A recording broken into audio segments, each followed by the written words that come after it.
Hello my dear student, मैं हूं आपका अपना मैथ्स वाला ठाकुर सर। और आज हम इस लेक्चर में देखने वाले आपके कुछ एग्जांपल्स जो कि फोरियर ट्रांसफॉर्म पे बेस हो गए। ओके, जैसे हमने इससे पहले लेक्चर्स में क्या देखा है, तो आपके बेसिक फार्मूलाज देखा है जो कि आपके फोरियर ट्रांसफॉर्म से रिलेटेड है, जिसमें हमने माइनस इन्फिनिटी टू इन्फिनिटी के लिए देखा है, इवन फंक्शन ऑड फंक्शन के लिए हमने देखा है, sign transform Fourier cosine transform के लिए हमने फॉर्मूलेज देखे हैं।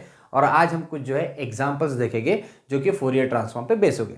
लेकिन उससे पहले कुछ इंपॉर्टेंट फॉर्मूलीज है, जो बेसिक फॉर्मूलेज जो इस यूनिट के लिए हमें इंपॉर्टेंट है, उस फॉर्मूलेज को हम सबसे पहले एक बार थोड़ा सा रिवाइज करेंगे, देख लेंगे यहाँ पे, और फिर जो है आगे हम एग्जाम्पल पे चलेंगे। तो अभी कुछ देखते हैं, कुछ एक फॉर्मूलेज जो कि आपके इंपॉर्टेंट फॉर्मूलेज रहेंगे। तो अब देखते हैं कुछ इंपॉर्टेंट फॉर्मूलेज आपके, जो कि हमने यहाँ पे कहा कि अगर इस यूनिट में हमें देखना है तो मैक्सिमम टाइम ये फॉर्मूलेज जो है हमें यहाँ पे यूज करने पड़ेंगे। ठीक है, तो इसके लिए हम सबसे पहले फॉर्मूलेज एक बार रिवाइज कर लेंगे, मतलब जब हम यूज करेंगे तो आपको फॉर्मूलेज ऑलरेडी पहले से ही पता होने चाहिए। ठीक है, तो जैसे कि हमने कहा कि E raise to I A X, इसे क्या लिखा जाएगा, इसे नोट करेंगे हम cos ax प्लस आई साइन ax। ठीक है, वही सेम फॉर्मूला अगर माइनस के लिए है तो cos ax यहाँ पे आ जाएगा माइनस आई साइन ax। ठीक है, देन साइन ax को क्या लिखा जाएगा, इसी को साइन यहाँ पे साइन ax को क्या नोट करेंगे हम, तो E raise to I A X minus E raise to minus I A X. ठीक है, अपॉन 2i।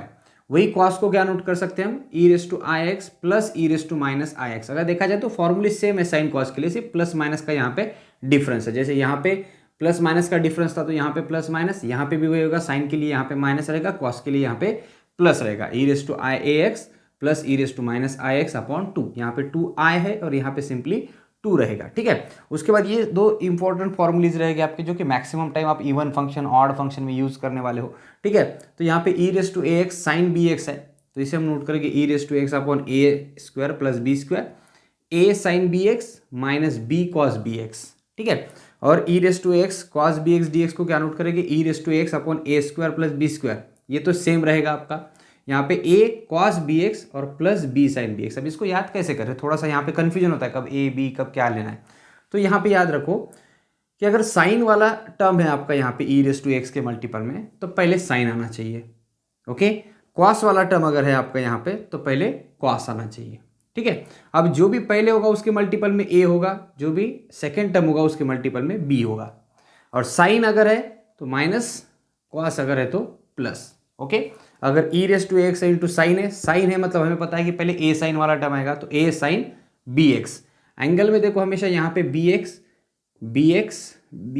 और बी एक्स ही है। ए जो है वो सिर्फ फर्स्ट टर्म के मल्टीपल में, यहाँ पे बी मल्टीपल में आता है और बी एक्स एंगल में आता है, तो a sine b x minus b cos b x, a sine b x और यहाँ पे plus b sine b x. Cos पहले है तो कॉस पहले आएगा, साइन पहले है तो साइन पहले आएगा। थोड़ा सा इस तरह से लॉजिकली याद रखो। और एक प्रॉपर्टी है आपका डेफिनेट इंटीग्रल का, that is minus a to a f of x d x. इसको हम 2 times 0 to a f of x d x लिख सकते हैं। अगर आपका function f of x even है, अगर फंक्शन ऑड है तो उसको उसी का वैल्यू क्या हो जाएगा, 0 हो जाएगा। तो ये डेफिनेट इंटीग्रल का प्रॉपर्टी भी आपको पता होना चाहिए। अब इसके साथ और एक इंपॉर्टेंट टॉपिक आता है, जहाँ पे इंटरवल, एक यहाँ पे जो फोरियर ट्रांसफॉर्म के क्वेश्चन है, इन क्वेश्चंस में एक इंटरवल जब दिया जाता है तो मॉड एक्स के फॉर्म में भी कभी कभी इंटरवल गिवन होता है। जैसे कि आपको बताया जाता है कि solve the F of x, जो भी फोरियर ट्रांसफॉर्म और फंक्शन के साथ एक इंटरवल दिया जाता है, जैसे मॉड एक्स, एक होगा आपका मॉड एक्स लेस देन 1 और एक होगा आपका मॉड एक्स ग्रेटर देन 1। तो अब इसका मीनिंग क्या है, जब मॉड एक्स लेस देन 1 बताया जाता है, इसका मतलब कि ये जो एक्स का वैल्यू है, वो एक्स का value, that is it means जो वैल्यू ऑफ एक्स रहेगा वो -1 से 1 के बीच में रहेगा। ओके, अगर आप ऐसे भी अगर सॉल्व करके देखते हो इसको, कि जैसे पता है कि मॉड का वैल्यू ऑलवेज पॉजिटिव होता है, और इसमें अगर हम जो भी वैल्यू रखते हैं तो पॉजिटिव रहेगा। जैसे एक्स का वैल्यू +1 रखोगे तो वो +1 रहेगा, -1 रखोगे तो -1 रहेगा। और इस मॉड का आंसर जो आ रहा है वो लेस देन क्या बताया हमने यहाँ पे, 1 बताया।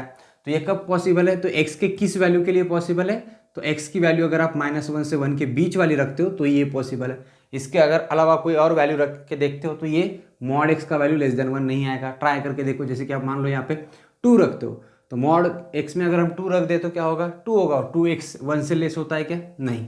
-2 रख के देखो, -2 भी रखा तो भी क्या हो जाएगा, +2 हो जाएगा, और वो +2 जो है 1 से लेस है क्या, तो नहीं है। तो ये कब पॉसिबल होगा मॉड एक्स लेस देन 1, ये आपका पॉसिबल होगा जब आप एक्स का वैल्यू -1 से 1 के बीच में लोगे। मतलब क्या है, 0.1 से लेकर 0.9 तक, और -0.9 से लेकर के माइनस जो भी होगा आपका 1 तक, मतलब -0.9, इधर आ जाएगा आपका -0.8। ऐसे वैल्यूज़ आप ले सकते हो। 0, इसके आगे जा सकते हो 1 2, सॉरी इसके आगे जा सकते हो आप 0.1 0.2 0 अप टू 0.9 तक। ये सभी वैल्यूज़ अगर आप रखते हो तो ये 1 से लेस ही आएगी, पॉजिटिव रखो चाहे निगेटिव रखो। फॉर एग्जांपल समझने के लिए मैंने बताया आपको, ठीक है। तो इसका मतलब क्या होता है, मॉड x लेस देन 1 है, इसका मतलब आपका x का वैल्यू -1 से 1 के बीच में वैरी हो रहा है, ठीक है। और सेकंड केस क्या है आपकी, सेकंड केस ये है कि मॉड x ग्रेटर देन 1 दिया है।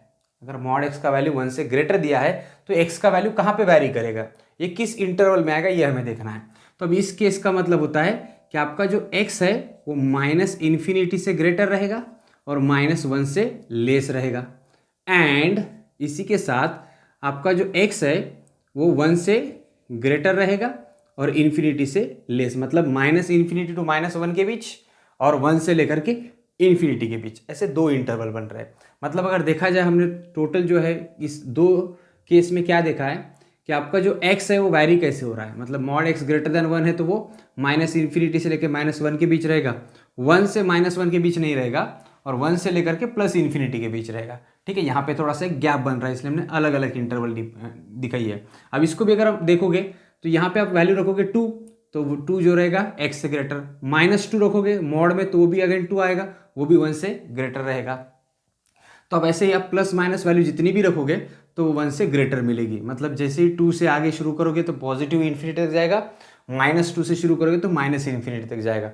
मतलब ही क्या रहेगा, तो आपका x का वैल्यू जो है -∞ से लेके -1 के बीच वाला वैल्यू रहेगा और 1 से लेकर के इन्फिनिटी के बीच वाला वैल्यू रहेगा। तो समझने के लिए हमने बताया, आप सीधे सीधे याद कर लो कि ये जो दो चीज़ें हैं ये इंपॉर्टेंट है यहाँ पे क्वेश्चन सॉल्व करने के लिए। कभी अगर कहा है आपको मॉड x लेस देन 1, इसका मतलब इंटरवल दिया है -1 to 1। आपको कहा है मॉड x ग्रेटर देन 1, इसका मतलब आपको इंटरवल दिया है -1 से लेके -∞ से लेके -1 और 1 से लेकर के इन्फिनिटी। तो ये सबसे इंपॉर्टेंट जो कुछ बेसिक चीज़ें हमने यहाँ पे डिस्कस की है। अब इसके साथ साथ क्या होता है कि आपको जो प्रोडक्ट टूल है इंटीग्रेशन का वो भी पता होना चाहिए।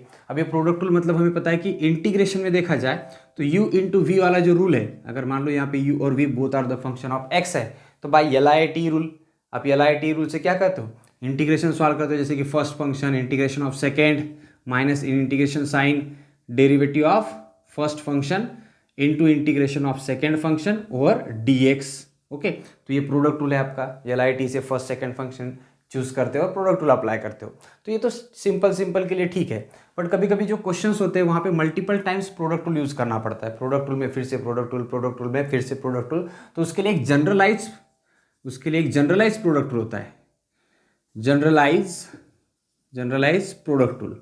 अब ये जो जनरलाइज प्रोडक्ट टूल है ये क्या कहता है कि अगर आपके पास फंक्शन है, okay, integration of u into v both are the function of x, और आप इसको with respect to x integrate करना चाहते हो, तो जनरलाइज रूल कहता है कि फर्स्ट फंक्शन जो है एज इट इज लिखो, सेकेंड फंक्शन जो v है उसका इंटीग्रेशन ले लो जिसको हम v1 से डिनोट करेंगे, ठीक है। उसके बाद माइनस जो आपका ये फंक्शन u लिखा है उसका डेरिवेटिव ले लो u डैश, और जो v1 किया था आपने इंटीग्रेशन किया था उसका फिर से इंटीग्रेशन ले लो जिसको हम v2 कहेंगे। फिर यहाँ पे आ जाएगा प्लस, आपने u का डेरिवेटिव लिया था u का डेरिवेटिव u डैश का अगेन डेरिवेटिव ले लो, ये u डबल डैश हो जाएगा। v2 मतलब डबल इंटीग्रेशन था इसका और इंटीग्रेशन ले लो, ये ट्रिपल इंटीग्रेशन हो जाएगा। मतलब इसका मतलब क्या है कि फर्स्ट फंक्शन का आप कंटिन्यूसली डेरिवेटिव करते चलोगे, सेकंड फंक्शन जो है आपका उसका कंटिन्यूसली इंटीग्रेशन करते चलोगे। ऐसे कब तक करना है, जब तक आपका इस टर्म का डेरिवेटिव आगे जीरो नहीं हो जाता। जब डेरिवेटिव जीरो हो जाएगा तो वहां से आगे की टर्म नोट करने की जरूरत नहीं रहेगी। तो ऐसा इस तरह से आप ये माइनस प्लस कंटिन्यूसली साइन देते चलोगे। फर्स्ट फंक्शन सेकंड का इंटीग्रेशन, पहले का डेरिवेटिव दूसरे का इंटीग्रेशन, फिर से डेरिवेटिव फिर से इंटीग्रेशन, डेरिवेटिव कंटिन्यूसली करना है, सक्सेसिव डेरिवेटिव और सक्सेसिव इंटीग्रेशन आपको लेते चलना है। जब एग्जांपल कभी आएगा तो हम ये चीज़ आपको बताएंगे कि हम जनरलाइज प्रोडक्ट रूल से कैसे सॉल्व कर सकते हैं, ठीक है। और मान लो अगर आपको फॉर एग्जांपल देखना ही है, इसको समझना है कि कैसे इंटीग्रेशन सॉल्व होगा, तो मान लो आपके पास x² है, ओके, और इसके मल्टीपल में हम यहाँ पे e⁻x नोट कर रहे हैं, ठीक है, और इसका इंटीग्रेशन आपको सॉल्व करना है। तब इसका इंटीग्रेशन सॉल्व करने के लिए हम क्या करते हैं, first function x² as it is लिखेंगे, e⁻x का इंटीग्रेशन करते हैं तो e⁻x माइनस x² का डेरिवेटिव क्या होगा 2x, और e⁻x का इंटीग्रेशन फिर से करते हैं तो e⁻x। अब 2x का डेरिवेटिव क्या होगा, 2x का derivative with respect to x करके तो 2 कांस्टेंट और x का विद रिस्पेक्ट टू x 1 हो जाता है, और e⁻x का इंटीग्रेशन e⁻x। नेक्स्ट केस में 2 का अगेन डेरिवेटिव करो। अब इस 2 का डेरिवेटिव करोगे तो नेक्स्ट केस में क्या हो जाएगा 0, और 0 हो जाता है तो 0 इंटू एनीथिंग 0, तो उसके आगे की टर्म नोट करने की जरूरत नहीं है। तो इस तरह से आप कंटिन्यूसली करते हो। एक सिंपल एग्जांपल मैंने समझने के लिए यहाँ पे आपको दिया है, ठीक है। कि आई होप कि ये फॉर्मूलेज जो है आपको समझ में आ गई होगी। सभी जो है इंपॉर्टेंट बेसिक फॉर्मूलेज जो है हम फोरियर ट्रांसफॉर्म में यूज करने वाले हैं, ठीक है। तो ये यहाँ तक थोड़ा सा इसको रिवाइज कर लेना। सबसे पहले तो बेसिक चीज होती है हर चैप्टर में, हर यूनिट में जब हम शुरुआत करते हैं तो उसका बेसिक पहले परफेक्ट होना चाहिए, तब जाकर के आपको क्वेश्चन सॉल्व करते आते हैं। तो हमने इससे पहले जो फोरियर ट्रांसफॉर्म के फॉर्मूलेज देखे वो पहले आप लर्न करो, प्रैक्टिस करो कब कौन सा यूज करना है।